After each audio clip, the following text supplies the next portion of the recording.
Bart vs. Space Mutants is hard. But the battle wasn't over yet. In an act of redemption, Feckley made another sequel for The Simpsons. And it's gonna be good, right? Bart vs. the World. On the actual cartridge and box itself, it only shows 4 different countries in the background.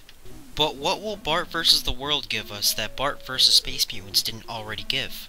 Well, it should definitely at least have better controls. Let's put it in. You'll definitely be surprised by the results. Bart vs. the World.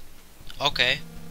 Well, after Bart winning this drawing contest, I think Krusty brings you to 4 different countries, and you have to collect stuff along the way, and Mr. Burns wants to kill him, even though he can barely remember the Simpsons family. Well, there's a lot of places you can go. This actually kind of looks cool. The greatest things about these kind of games: giant atmospheres you can walk around in, skateboarding is a lot of fun, and there's no spacebar that takes up 1/3 of the screen. Bart vs. the World is full screen, but the game still suffers from the same problems as its prequel. The controls are exactly the same as Bart vs. Space Mutants.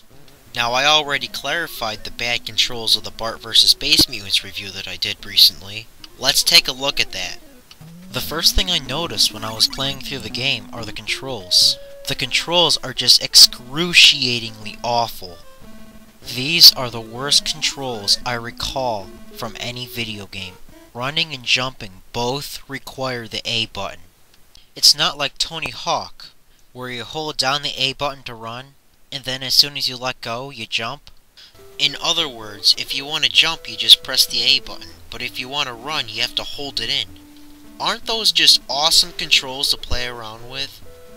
And you know, at first, I thought they did this on accident. They did it in Bart vs. Space Mutants. But when it also happens to Bart vs. the World, I knew that this was intentional. Either that, or they didn't debug the controls.